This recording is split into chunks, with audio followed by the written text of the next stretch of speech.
Welcome to Influential Entrepreneurs, bringing you interviews with elite business leaders and experts, sharing tips and strategies for elevating your business to the next level. Here's your host, Mike Saunders. Hello and welcome to this episode of Influential Entrepreneurs. This is Mike Saunders, the Authority Positioning Coach. Today we have with us Ron Roberts, who's the founder and CEO of Roberts Retirement Group. Ron, welcome to the program. Well, thank you, Mike. Glad to be here. Hey, I'm excited to talk with you. I always love to hear people's perspectives on different retirement planning strategies. And I know today we want to talk about longevity planning, which is really interesting because I think that these days we are all taking better care of ourselves and eating better and living a little bit longer statistically. But before we dive into your views and strategies on longevity planning, tell us a little bit about your story and background and how did you get into financial services? Well, I've been in financial services going on 35 years. I was about 30 years of age, and I was looking for a career change, and had a friend named Andy, and he had a brand new BMW, and I said, Andy, what do you do to get that BMW? And he said, well, I'm in financial planning.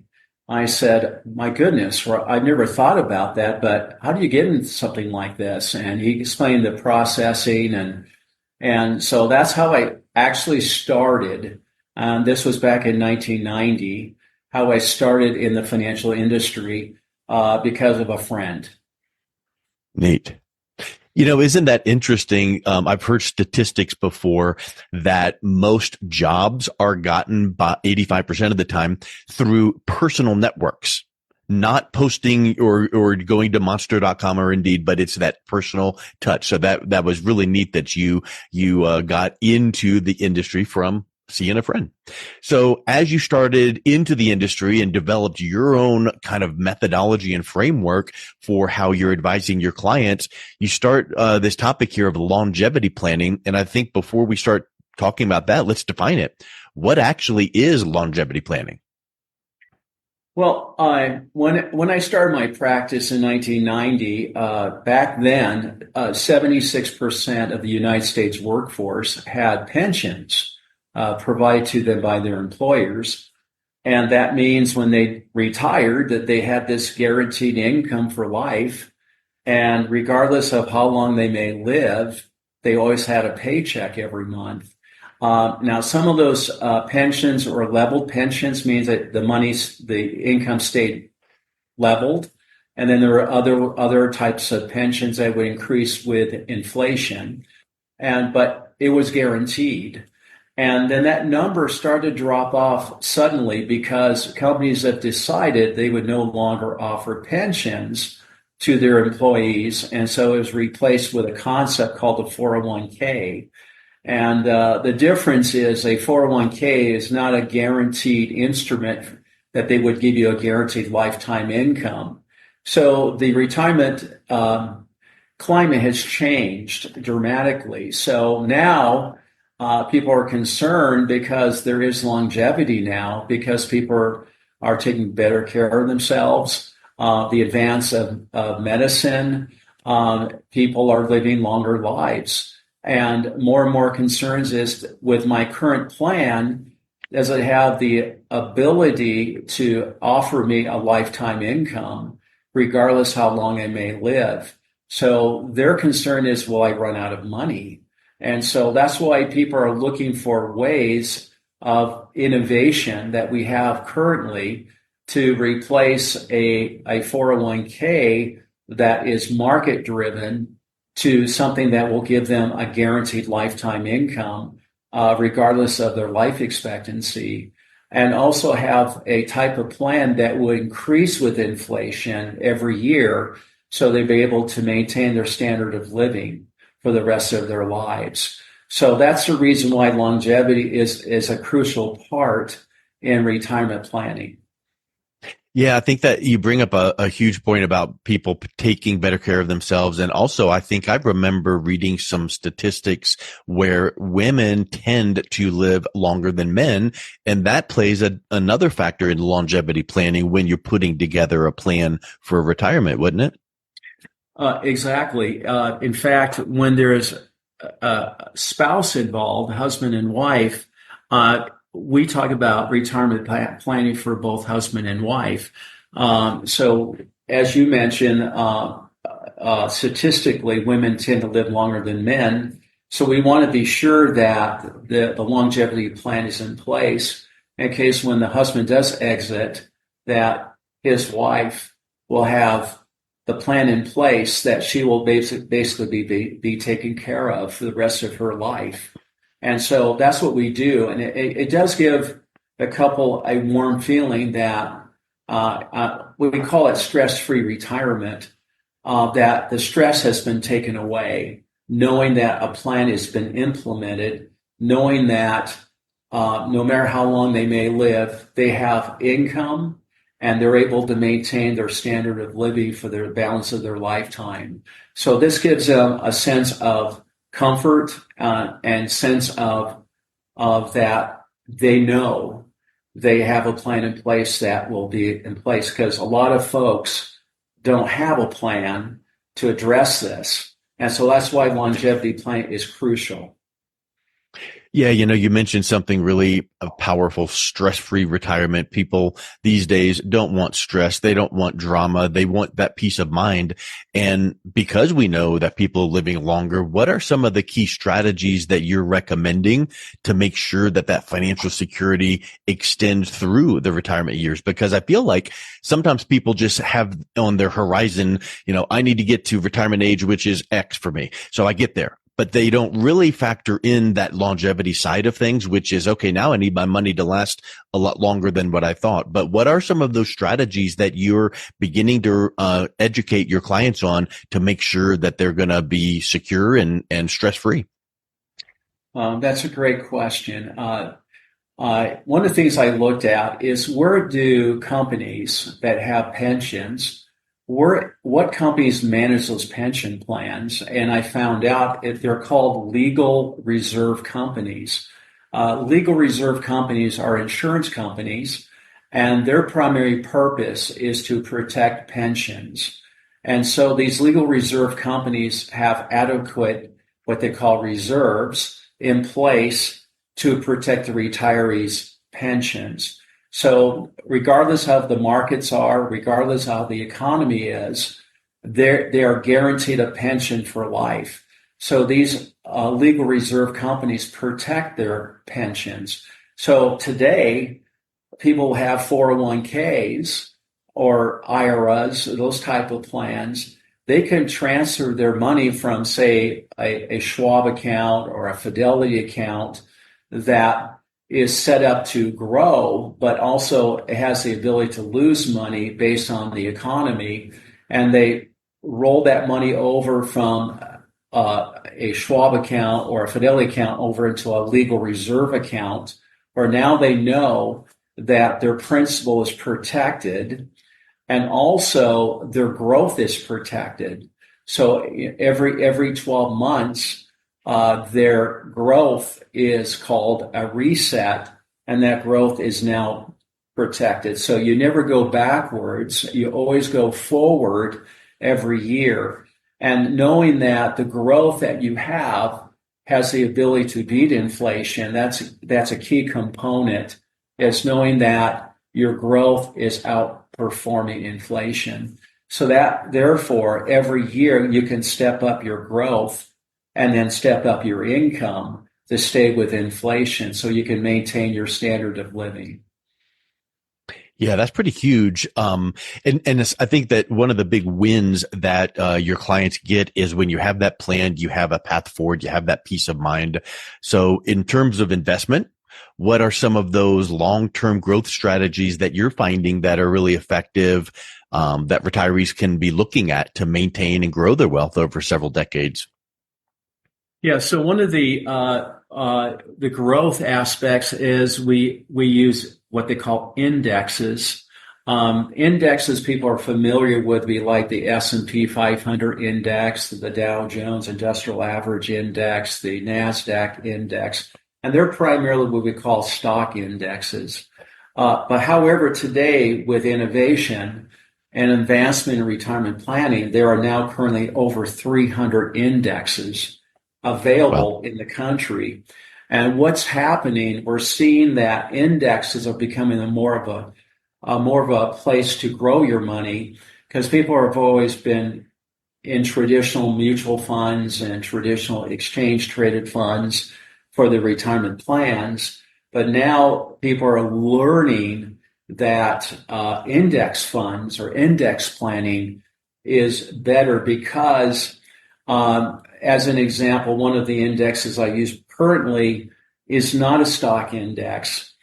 So therefore, the objective is to grow regardless of market conditions or regardless of the stock market. The objective is growth every year. So with the growth every year, without worrying about the stock market, they know now their future, their accounts are growing based on regardless of the markets or the economy.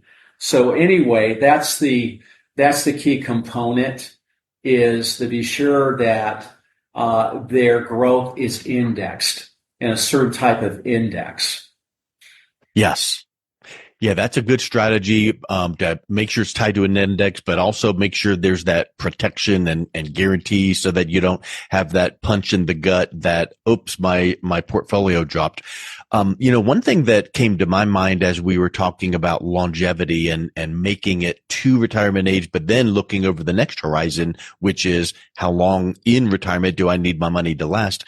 I feel that a lot of times people would estimate that I need X number of dollars per month in retirement and to last this many years, but maybe they underestimate it because they aren't factoring in now they have more time to spend more money to do things or travel or go visit family or start that charity. What are some of the things you're guiding your clients in, making sure that they're really articulating their need, their expenses to make sure longevity is accomplished? Yeah, one of the things we do factor in is the client, what their plans are in their retirement years, and of course, one of the bigger ones is traveling. I would love to travel, and so we factor in what their needs are financially to match their financial goals in travels. So we factor in that where we can draw that kind of money out every year to be able to afford traveling. Another thing we factor in is, home maintenance. They have a home and they may need to, pay for maintenance. They may need to put a new roof. They may have to replace an automobile, a car. Those kind of things are factored in our retirement planning. So we do the big picture planning and we talk about, how often do where our plans are in replacing an automobile, whether they're current plans on maintenance of their home and how often we need that kind of funds to be able to meet that need. And charitable planning is another thing. So if a client is very charitable, we talk about charitable planning. If they're tithe payers, we talk about that. If they like to they give offerings or to their church, or if they have a charity that they love, we factor in all that in that big planning process as we talk about their future plans for retirement. Yeah, I think that probably if you sat down with someone at the beginning of that meeting and said, how much do you think you need? And they wrote down a number and then you took them through that process, that number would change quite a bit because they don't really realize the full extent of opportunity in front of them. Oh, now I could start that charity I always wanted to, or travel or whatnot. One thing that I also have heard of is aren't there statistics that show if you retire and don't really have that goal or purpose or plan, lifespan actually is shortened? Yeah, yeah. It's interesting as I interview folks. A lot of folks don't have a plan in place. And so when we bring out these different instances that can happen in one's retirement, they go, oh my gosh, I never thought of that, or I never thought of this, or never thought of this. And I said, that's a great reason why we're having this meeting. This is a great reason we're having this discussion, that we could put a plan in place, because we're planning to succeed, not planning to fail. And so once a plan is in place on paper, and then we do what we call the annual reviews, because that's important, reviewing your plan every year, because things can happen. We may have to tweak this or tweak that. Maybe some things have happened dramatically with family, or other things that may have come up during that past year. So it's gauging and following your plan on a year-by-year basis. That's a successful plan. That's what we do. That makes a big point, and my mind was going right there before you even said it, which is annual review.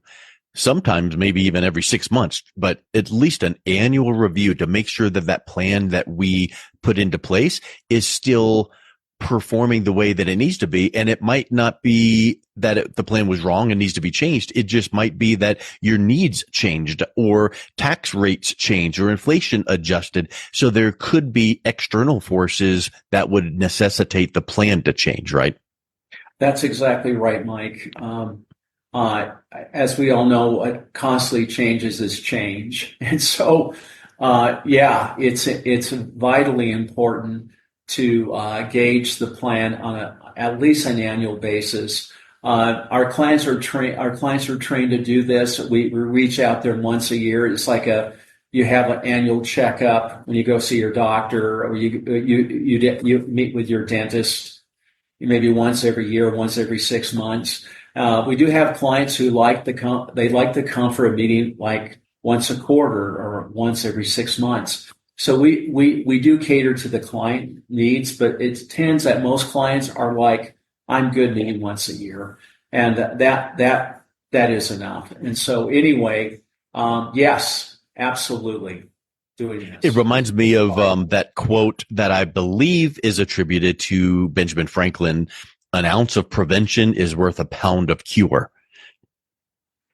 Yes, absolutely. So it's much better to put a plan in place and to be out in front of it and proactive, rather than, oops, I guess I should have done this 6 months ago, and now we've got to scramble to fix it. So putting that plan into place, making sure that each one of the elements are dialed in correctly, and then checking to make sure. And if you come in for the review and everything is still thumbs up, good. At least now we know.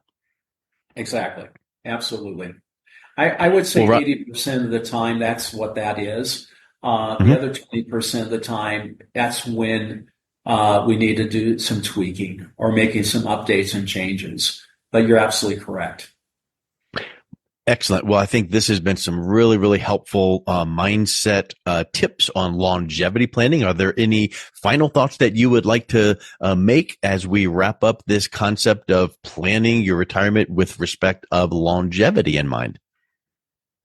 We wish all our clients that they have a long, fulfilling life, and it's exciting that they have the plan in place, and that just gives them comfort, gives them peace of mind. It's stress free. That's the objective of you want to enjoy your retirement years, and you want to focus on that. Money should not be a huge issue, because you have plans in place to address all of that. So you can pay full attention to your retirement. You can pay full attention with your spouse, your family, traveling, doing the things you enjoy doing. That's where you should be. So, yes, we take a little time each year to go over the plan, but it's worth the time. And then once we cover that once a year, then the client is happy and said, I can spend the rest of the year doing the things I enjoy doing. Perfect. Well, Ron, that's been just spectacular. If someone is interested in learning a little bit more about what you guys do, what's the best way that they can learn more and also reach out and connect with you? Yeah, we have obviously we have an email address, which is Roberts, Roberts, at Roberts, again, Roberts, retirement.com. We also have a website, and it's robertsretirement.com. And also we have a number, phone number, which is area code 209-223-7870. Excellent. Well, Ron, thank you so much for coming on today. It's been a real pleasure discussing these topics with you. Oh, thank you, Mike. It's a pleasure to be here. Thank you. You've been listening to Influential Entrepreneurs with Mike Saunders. To learn more about the resources mentioned on today's show or listen to past episodes, visit www.influentialentrepreneursradio.com.